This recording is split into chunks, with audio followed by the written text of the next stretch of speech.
یعنی ایمان کا جو ایسنس ہے وہ رسول اللہ نے یہ بتایا کہ آپ ایمان لائیں اللہ پہ اور ملائکہ پہ اور اللہ تعالیٰ کی نازل کردہ کتابوں پہ جو رسول پہ آئیں، اس کے بعد پھر وہ رسول ہی ان کے پروفٹس پہ، ان کے میسنجرز پہ، والیوم الآخری،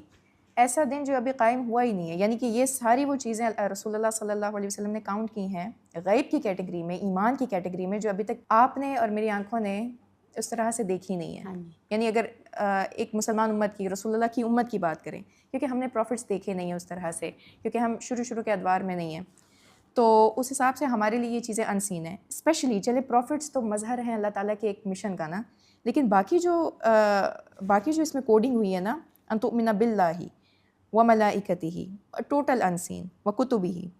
ورسلہ والیوم الآخری، وتؤمن بالقدر خیرہ وشرہ، جو ڈیسٹنی ہے، جو قدر ہے، جو اللہ تعالیٰ نے لکھ دی ہے، آپ کو نہیں پتہ کیا ہوگا، تو چاہے وہ خیر ہے وہ شر ہے، لیکن بہرحال یہ جو نصیب ہیں، یہ ساری وہ ایبسٹریکٹ چیزیں ہیں جس پہ ایک مسلمان بلیو کرے گا تو جا کے اس کا ایمان کمپلیٹ ہوگا. اچھا، میں نے کہیں پہ بڑے مزے کی ایک بات پڑھی تھی، when you believe in unseen you command the سین.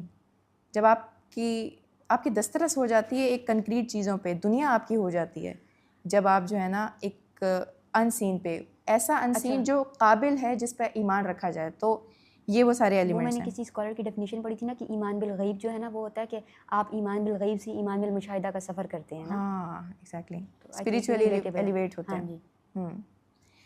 سورہ بقرہ میں جب اللہ تعالیٰ بالکل ہی مطلب دا ویری اسٹارٹ آف قرآن ہے نا سورہ فاتحہ کے بعد، تو اللہ تعالیٰ نے جو سکسیس کی جو ایبسلیوٹ اور ڈیفینیٹ قسم کی جو ڈیفینیشن ہمیں دی ہے وہ یہی ہے کہ الذین یؤمنون بالغیب. پہلا آپ کا جو ایک اسٹینڈرڈ ہے، بلکہ میرٹ ہے مسلمان کا، الذین یؤمنون بالغیب ویقیمون الصلاۃ، جیسے آپ نے